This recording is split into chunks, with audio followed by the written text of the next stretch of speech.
كلام وأشهد أن سيدنا ومولانا محمدا عبده ورسوله الذي بعث ليتم مكارم الأخلاق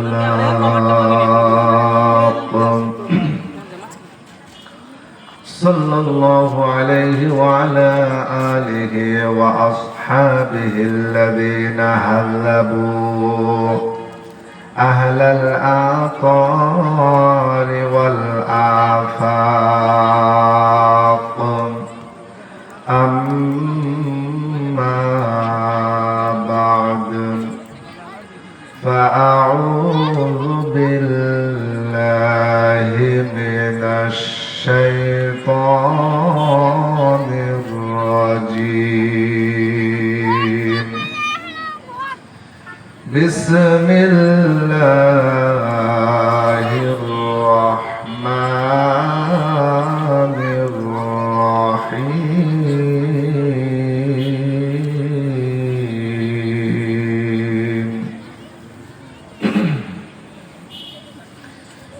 شرع لكم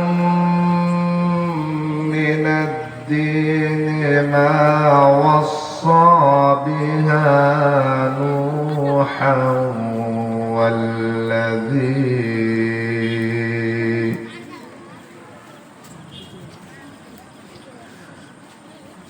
شرع لكم من الدين ما وصى به نوحا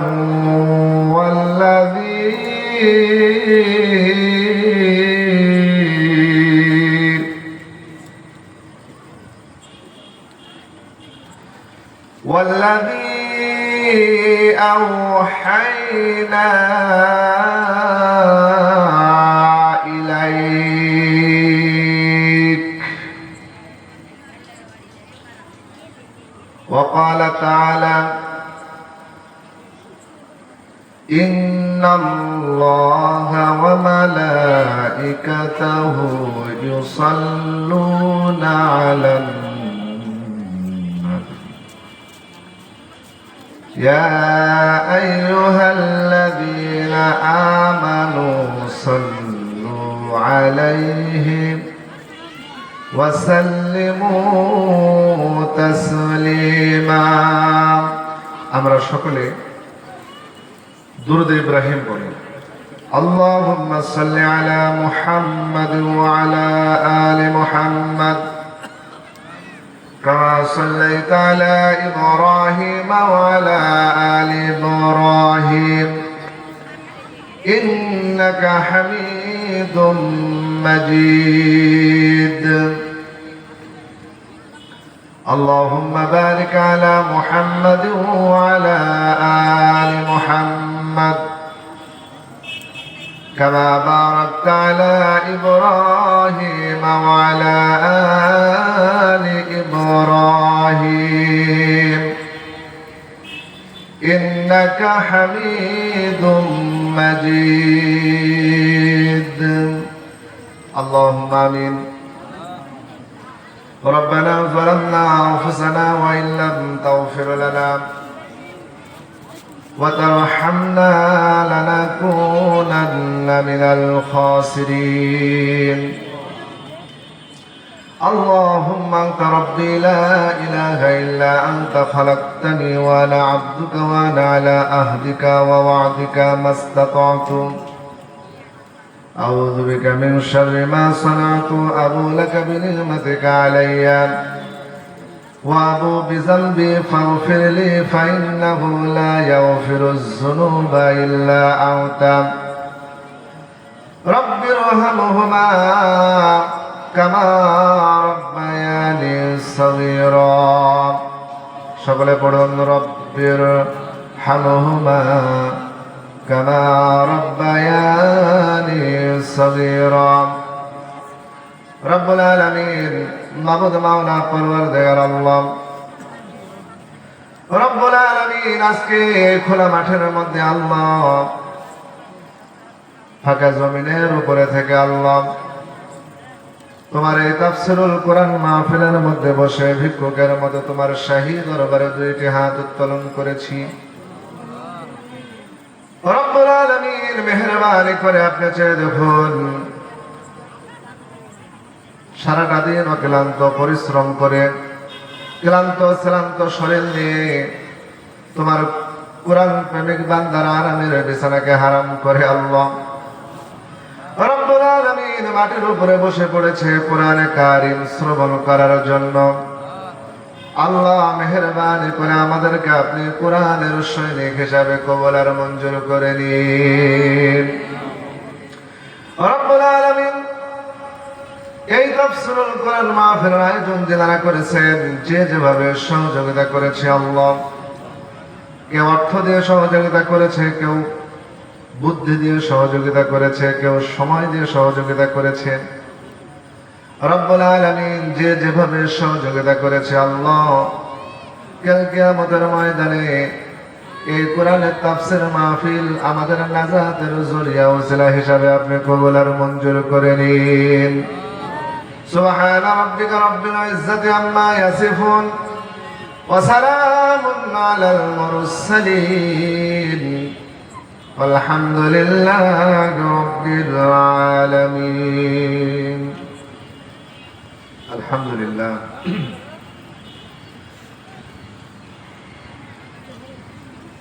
যুব তাফসীর কমিটির উদ্যোগে আয়োজিত এই 20তম 2 দিনব্যাপী তাফসীরুল কোরআন মাহফিলের সম্মানিত সভাপতি হযরতুল আল্লাম মাওলানা মোহাম্মদ ফিরোজ আলম পেশ ইমাম, চর অনুপনগর জামে মসজিদ, আজকে আমাদেরকে কোরআন এবং হাদিস থেকে দিক নির্দেশনামূলক আলোচনা শোনানোর জন্য আমাদের মাঝে এসে ইতিমধ্যে উপস্থিত হয়েছেন শায়েখ বাশার বিন হায়াত আলী, সুদূর সিরাজগঞ্জ থেকে। আল্লাহ পাক রব্বুল আলামিন আমাদের সকলকে তাফসীরুল কোরআন মাহফিলের জন্য কবুল আর মঞ্জুর করুক। আমরা সকলে পড়ছি আল্লাহুম্মা আমিন। আর একটু জোরে বলুন আল্লাহুম্মা আমিন। সম্মানিত উপস্থিতি, আমরা এখানে কি জন্য এসেছি? কোরআন শ্রবণ করার জন্য, ঠিক কিনা বলুন? এখানে আমরা সমবেত হয়েছি, আমাদেরকে টাকা দেওয়া হবে না, পয়সা দেওয়া হবে না, এমনকি 1 প্যাকেট খিচুড়ি পাওয়ার সম্ভাবনাও কি আছে? নেই। তাহলে কোনো ধরনের পাওয়ার কোনো আশা নেই। একটাই আশা, আল্লাহ তোমার কোরআনকে শ্রবণ করার জন্য আমরা এখানে এসেছি, ঠিক কিনা বলুন? উদ্দেশ্য একটি, কোরআন শ্রবণ করে কোরআনের আলোকে যেন আমরা আমাদের জীবনকে গঠন করতে পারি। কথা বলেন ঠিক কিনা? সম্মানিত ভাইরা আমার, এই পৃথিবীর মধ্যে যত ধরনের ইবাদত রয়েছে, নামাজ বলেন, সবচেয়ে বড় ইবাদত কি? নামাজ। আল্লাহর কাছে পছন্দনীয় নৈকট্য পাওয়ার অন্যতম ইবাদত হচ্ছে রোজা, সিয়াম। জান্নাতে যাওয়ার অন্যতম একটি আমল হচ্ছে হজ, আল হজ্জুল মাবরুর, আল্লাহর কাছে কবুল হজ। এর একমাত্র বিনিময় হচ্ছে জান্নাত। সুবহানাল্লাহ বলো। কিন্তু সম্মানিত ভাইয়েরা আমার, এই পৃথিবীর মধ্যে যে আমলটি আল্লাহ পাক রব্বুল আলামিনকে সবচেয়ে বেশি সন্তুষ্ট করে, যে আমলের ব্যাপারে আল্লাহ পাক রব্বুল আলামিন বান্দার উপরে নিবিড় দৃষ্টিপাত করেন, সেটা হচ্ছে কোরআনে কারিম তেলাওয়াত। জোরে বলুন সুবহানাল্লাহ। আল্লাহর নবী বলেছেন, এই জমিনের উপরে বসে কোন মানুষ যদি আমার রেখে যাওয়া হাদিসগুলো পাঠ করে, হাদিসের বই আছেন আপনাদের বাসায়, আপনারা যদি সেই হাদিসের বই পাঠ করেন, আল্লাহর নবী বলেছেন সেজন্য আমি আমার সাথে মদিনা মুনওয়ারা আমার রওজা থেকে যেন সে আমার সাথে বসে বসে গল্প করছে। সুবহানাল্লাহ। পক্ষান্তরে আল্লাহর নবী বলেছেন, কোন ব্যক্তি যদি দুনিয়ার জমিনে বসে এই কোরআনে কারিম তেলাওয়াত করে, কোরআনে কারিম পাঠ করে, কোরআনে কারিম অধ্যয়ন করে, কোরআনে কারিম বোঝার চেষ্টা করে, আল্লাহর নবী বলেছেন সে সরাসরি আল্লাহ পাক রব্বুল আলামিনের সাথে কথোপকথনে লিপ্ত হয়েছে। সুবহানাল্লাহ। আল্লাহু আকবার বলুন। দুনিয়ার জমিনে বসে আপনি কোরআন তেলাওয়াত করছেন, আপনি কোরআন তেলাওয়াত করছেন না, আপনি স্বয়ং আল্লাহর সাথে কথোপকথন করছেন। সুবহানাল্লাহ। সম্মানিত ভাইরা আমার, নামাজ এটা আল্লাহর হুকুম, কথা বলেন ঠিক কিনা? সিয়াম আল্লাহর হুকুম, হজ আল্লাহর হুকুম, এই যে আমরা দান সাদকা করি, যাকাত প্রদান করি, এটা আল্লাহর হুকুম। এগুলো আল্লাহ পাক রব্বুল আলামিনের ফরজ ইবাদত, আল্লাহ পাক রব্বুল আলামিনের হুকুম আমরা আদায় করি। কিন্তু কোরআনের বিষয়টি আলাদা। এই কোরআন এসেছে স্বয়ং আল্লাহ পাক রব্বুল আলামিনের ভিতর থেকে, কথা বলুন ঠিক কিনা? কোরআন এটা আল্লাহর ভিতর, হাযা কালামু রাব্বি, এটা আমার আল্লাহর কালাম, এটা আমার আল্লাহর কথা। কথা কোথায় থেকে আসে? কোথায় থেকে? ভিতর থেকে, ঠিক কিনা বলুন? এই কালাম এসেছে, এই কোরআন এসেছে স্বয়ং আল্লাহ পাক রব্বুল আলামিনের ভিতর থেকে। তাই আল্লাহর নবী বলেছেন, যখন কোনো মানুষ কোরআন পড়ে সেজন্য সরাসরি আল্লাহর সাথে কথোপকথনে লিপ্ত হয়েছে। জোরে বলুন সুবহানাল্লাহ, আলহামদুলিল্লাহ। সম্মানিত ভাইরা আমার, আজ আমাদেরকে কোরআন বুঝতে হবে। ইসলাম হচ্ছে মানব জাতির জন্য জীবন বিধান। কথা বলেন, কোন সন্দেহ আছে? কার কথা এটা? আরো জোরে বলেন, কার কথা? আল্লাহ পাক রব্বুল আলামিন ঘোষণা করেছেন, ইন্নাদ-দীনা ইনদাল্লাহিল ইসলাম। আল্লাহু আকবার। আল্লাহ পাক রব্বুল আলামিনের পক্ষ থেকে মনোনীত একমাত্র ধর্ম হচ্ছে ইসলাম। এজন্য আমাদেরকে বুঝতে হবে, ইসলাম হচ্ছে মানব জাতির জন্য জীবন বিধান। আর সেই জীবন বিধানের রূপরেখায় হলো মহাগ্রন্থ আল কুরআন। সুবহানাল্লাহ। আপনি জীবনটা কিভাবে পাঠ করবেন, আপনি জীবনটা কিভাবে পাঠ করবেন, কিভাবে আপনার জীবন যৌবন কাটাবেন, তার দিক নির্দেশনা দিবে কে? আরেকটু জোরে বলুন, কে? কোন সন্দেহ আছে নাকি ভাই? একটু জোরে বলুন, কোন সন্দেহ আছে?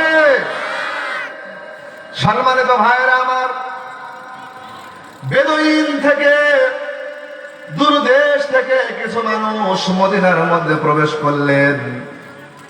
তারা মদিনার মধ্যে প্রবেশ করে উম্মুল মুমিনিন আম্মা জান আয়েশা রাদিয়াল্লাহু তাআলা আনহার ঘরের কাছে গেলেন। দরজার মধ্যে কড়া নাড়লেন,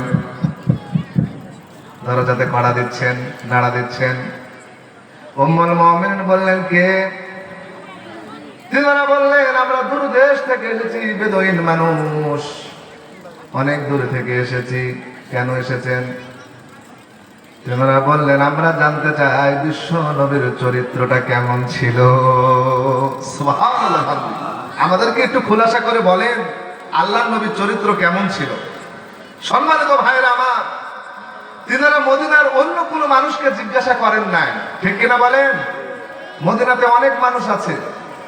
আমার সম্পর্কে কোনো মানুষ যদি জিজ্ঞাসা করে, এই এলাকার কোন মানুষকে যদি জিজ্ঞাসা করে, তাহলে সবাই বলবে লোকটা ভালো বা মন্দ কিছু একটা বলবে, ঠিক কিনা বলেন?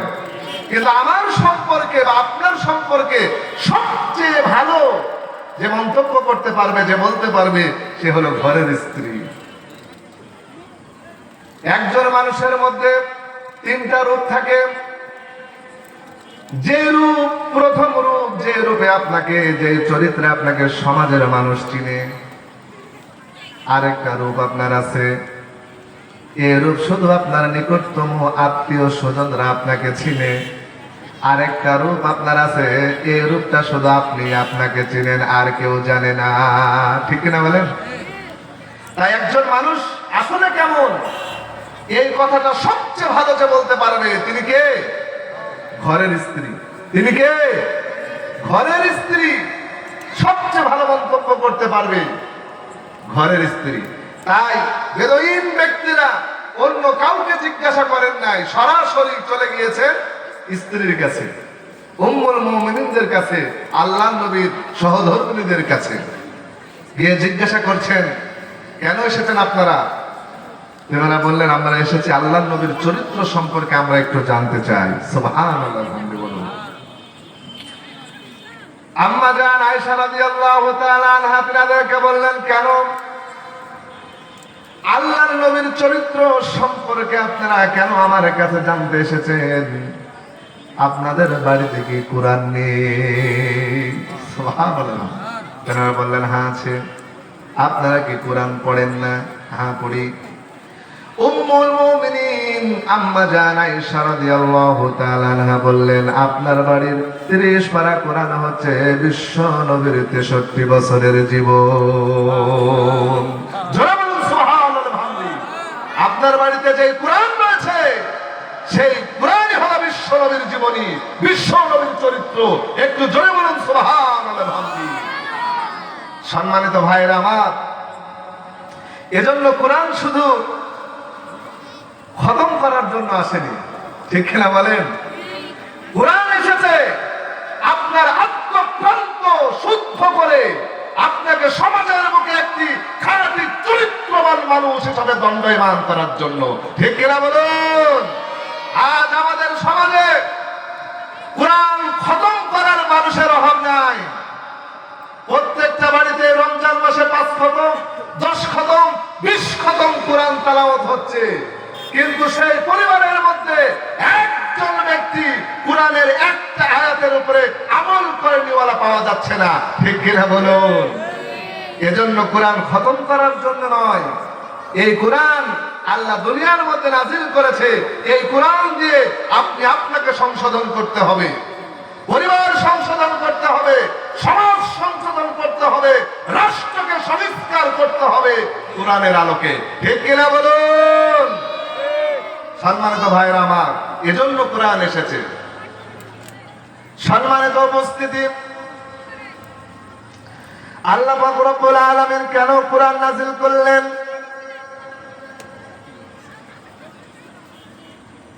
বিশ্বনবী 40 বছর অতিক্রম করার পরে আল্লাহ পাক রব্বুল আলামিন বিশ্ব নবীর ওহী নাযিল করলেন, কোরআন নাযিল করলেন। ঠিক না বলুন? বিশ্বনবী জনাবে মুহাম্মদুর রাসূলুল্লাহ সাল্লাল্লাহু আলাইহি ওয়াসাল্লাম মাত্র 23 বছরে কোরআন দ্বারা কোরআনের যে সকল কর্মীদেরকে তৈরি করেছিলেন, গঠন করেছিলেন, আল্লাহর নবী কোরআন দ্বারা কোরআনের যে সৈনিক কর্মী সংগঠন তৈরি করেছিলেন, কর্মী তৈরি করেছিলেন, তারা কোরআন থেকে নামাজ পড়তে পারতো না? কথা বলেন? কোরআন থেকে তারা নামাজ পড়তে পারত, কোরআন থেকে তারা রোজা করেছে, কোরআন থেকে তারা হজ করতে হবে সেটা বুঝেছে, কোরআন থেকে যাকাত দিতে হবে সেটা বুঝেছে। আল্লাহর নবী কোরআন দ্বারা যে কর্মীদেরকে তৈরি করেছিলেন, তারা নামাজ বুঝেছে, রোজা বুঝেছে, হজ বুঝেছে, যাকাত বুঝেছে। কোরআন দ্বারা রাষ্ট্র কিভাবে পরিচালিত করতে হবে সেই দক্ষতাও তারা অর্জন করেছিল। কথা বলুন ঠিক কিনা? সম্মানিত ভাইয়েরা আমার, এরাই হলো কোরআনের কর্মী। আল্লাহর নবীর ইন্তিকালের পরে হযরত ওমর ফারুক রাদিয়াল্লাহু তাআলা আনহু রাষ্ট্র ক্ষমতা পরিচালনা করেছে কিসের ভিত্তিতে? কোরআনের ভিত্তিতে। হযরত ওমর ফারুক রাদিয়াল্লাহু তাআলা আনহু রাষ্ট্র শাসন করেছে কিসের ভিত্তিতে? কোরআনের ভিত্তিতে। এজন্য এই পৃথিবীর ইতিহাসে লিপিবদ্ধ করা হয়েছে খয়রুল কুরুনি উম্মি, খয়রুল কুরুনি। যে সকল যুগে কোরআনের শাসন ছিল পৃথিবীর ইতিহাসে, সেই যুগগুলো হয়ে গেছে সর্বোত্তম যুগ, সর্বোত্তম সময়। কথা বলুন ঠিক কিনা? এজন্য সম্মানিত ভাইয়ের আমার, আল্লাহর নবীর উপরে কোরআন নাযিল হলেন। আল্লাহর নবী কোরআনের আলোকে মদিনায় যে রাষ্ট্র তৈরি করলেন, এই কোরআনের সাহায্যে বিশ্বনবীর 10 বছরের জীবনে, মাত্র 10 বছরের জীবনে এই কোরআন দ্বারা আল্লাহর নবী যে রাষ্ট্র পরিচালনা করেছেন, 8 লক্ষ বর্গ মাইল কিলোমিটারের রাষ্ট্র পরিচালনা করেছেন। জোরে বলুন সুবহানাল্লাহ। আমাদের বাংলাদেশের মতো 15 থেকে 16টি রাষ্ট্র এক জায়গায় করলে যত বড় হবে, আল্লাহর নবী কোরআনের সাহায্যে তার জীবন দশায় মাত্র 10 বছরে তত বড় রাষ্ট্র কোরআনের সাহায্য পরিচালিত করে আল্লাহর নবী দেখিয়ে দিয়ে গিয়েছেন। আল্লাহু আকবার বলুন। আল্লাহর নবীর ইন্তেকালের পরে হযরত ওমর ফারুক রাদিয়াল্লাহু তাআলা আনহুর জামানায় কোরআন দ্বারা তিনি যে রাষ্ট্র পরিচালনা করেছেন, 26 লক্ষ বর্গ মাইলের সেই রাষ্ট্র পরিচালিত হয়েছে। জোরে বলুন সুবহানাল্লাহ। সম্মানিত ভাইয়েরা আমার, আমাদের এই ছোট্ট রাষ্ট্র বাংলাদেশকে পরিচালিত করার জন্য পুলিশ বাহিনীর প্রয়োজন আছে না নাই? একটু জোরে বলেন, আছে না নাই? এই দেশ পরিচালনা করার জন্য পুলিশ আছে, র্যাব আছে, আর্মি আছে, বিডিআর আছে, চিতায় আছে, আরো কত বাহিনী আছে, ঠিক কিনা বলুন? তারপরেও বলুন তো, এই রাষ্ট্রে কি কোনো ধরনের অপরাধ অপকর্ম বন্ধ আছে? আছে? নেই। কিন্তু আল্লাহর নবী কোরআন দ্বারা যে রাষ্ট্র পরিচালিত করেছিলেন, ইসলামের রাষ্ট্রের যে আয়তন তিনি গঠন করেছিলেন, এই বাংলাদেশের মতো 16টি রাষ্ট্র এক জায়গাতে করলে যত বড় হবে তার চেয়েও বড় ছিল। জোরে বলুন সুবহানাল্লাহ। কোন পুলিশ বাহিনীর প্রয়োজন হয় নাই, আর্মির প্রয়োজন হয় নাই, বিডিআর এর প্রয়োজন হয় নাই, র্যাবের প্রয়োজন হয় নাই। আল্লাহর নবী কোন বাহিনী ব্যতীত একা এত বড় রাষ্ট্র পরিচালিত করেছে, যেখানে জন্য কোনো অপরাধ প্রবণতা ছিল না। জোরে বলুন সুবহানাল্লাহ। শুধুমাত্র আইন দিয়ে অপরাধ প্রবণতা বন্ধ করা যায় না, যায়? শুধুমাত্র আইন দিয়ে যায় না। এজন্য আল্লাহর নবী দেখলেন, দেখুন আজকে এই পৃথিবীতে জাতিসংঘ আছে না নাই? আছে। জাতিসংঘের 1 নম্বর কাজ কি? প্রথম নাম্বার কাজ কি? পৃথিবীতে শান্তি প্রতিষ্ঠা করা, ঠিক কিনা বলেন? কিন্তু পৃথিবীতে শান্তি প্রতিষ্ঠা কি করতে পেরেছে? জোরে বলেন, পেরেছে? আজকে ফিলিস্তিন, ইসরায়েল কর্তৃক ফিলিস্তিনের মানুষদের উপরে যে নির্মম নির্যাতন গণহত্যা চালিয়েছে, আজকের আধুনিক রাষ্ট্রেও ফিলিস্তিনের মতন মানুষেরা, শিশুরা, নারীরা বস্ত্রহীন, খাদ্যহীন অবস্থায় তারা জীবন কাটাচ্ছে পশুর মতো। এই দৃশ্য প্রমাণ করেছে জাতিসংঘ পৃথিবীতে শান্তি প্রতিষ্ঠায় সম্পূর্ণরূপে ব্যর্থ হয়েছে। কথা বলুন ঠিক কিনা? এজন্য পৃথিবীর বিবেকবান ব্যক্তিরা জাতিসংঘের নামে যা তার বেজাতে সংঘকে বন্ধ করার জন্য একমত হচ্ছে, ঠিক কিনা বলুন? সম্মানিত ভাইরা আমার, জাতিসংঘের সমস্ত সদস্যরা একত্রিত হয়েও পৃথিবীতে শান্তি প্রতিষ্ঠা করতে পারছে না। কেন পারছে না? আল্লাহর নবী হিলফুল ফুজুল সংগঠন তৈরি করলেন। হিলফুল ফুজুল সংগঠন তৈরির মূল টার্গেট ছিল সমাজ রাষ্ট্রে শান্তি প্রতিষ্ঠা করা। কিন্তু শান্তি প্রতিষ্ঠা কি হয়েছিল? হয়নি। মানুষের জীবনের নিরাপত্তা দেওয়া, কিন্তু মানুষ কি জীবনের নিরাপত্তা পেয়েছিল? পায়নি। আল্লাহর নবী হিলফুল ফুজুল সংগঠন তৈরি করলেন, মক্কার সমস্ত যুবকদেরকে একত্রিত করলেন। যুবকেরা এসে বিশ্ব নবীর হাতের উপরে হাত রাখলেন। তিনারা প্রতিজ্ঞাবদ্ধ করলেন, আমরা জালিমের বিপক্ষে, মাজলুমের পক্ষে কাজ করব। আমরা ব্যবসায়ীদেরকে নিরাপত্তা প্রদান করব, এতিমদের সঠিক অধিকার তাদেরকে ফিরিয়ে দিব, এই সমাজের মধ্যে সকল প্রকার অন্যায় অবিচারকে বন্ধ করব। আল্লাহ নবীর হাতে হাত রেখে তেনারা প্রতিজ্ঞাবদ্ধ হলেন। একদিন হঠাৎ সকালবেলায় দেখা গেল, ভোর রাত্রিতে দেখা গেল পাহাড়ের উপর থেকে একটি মেয়ের আর্তনাদ, করুণ আওয়াজ আসছে, বাঁচাও বাঁচাও বাঁচাও। বিশ্ব নবী সহ মক্কার যে সকল যুবকেরা সদস্য হয়েছিলেন তারা বুঝতে পারলেন কোন মেয়ে বিপদগ্রস্ত হয়েছে, তাকে বাঁচাতে হবে। লাঠিসোঁটা যা ছিল তা নিয়ে, যে যা পেয়েছে তা নিয়ে পাহাড়ের দিকে দৌড় দিলেন। আল্লাহর নবীও গেলেন। আল্লাহর নবী গিয়ে দেখলেন যে দুইজন মহিলা, একজন বৃদ্ধা মহিলা, আরেকটি যুবতী মহিলা। কিছু বগাটে যুবক তারা বৃদ্ধাকে দূরে সরিয়ে দিয়ে যুবতী মহিলাকে টানতে টানতে জঙ্গলের দিকে নিয়ে যাচ্ছে। আল্লাহর নবী যুবকদেরকে নিয়ে সেইখানে উপস্থিত হলেন।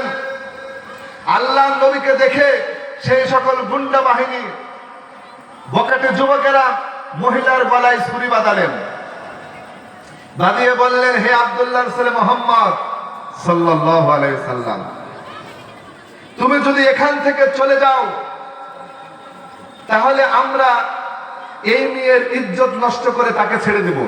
সে তার সতীত্ব হারাবে কিন্তু প্রাণে বেঁচে যাবে। কিন্তু তুমি যেখানে আছো সেখান থেকে যদি আমাদের দিকে অগ্রসর হও, আমাদেরকে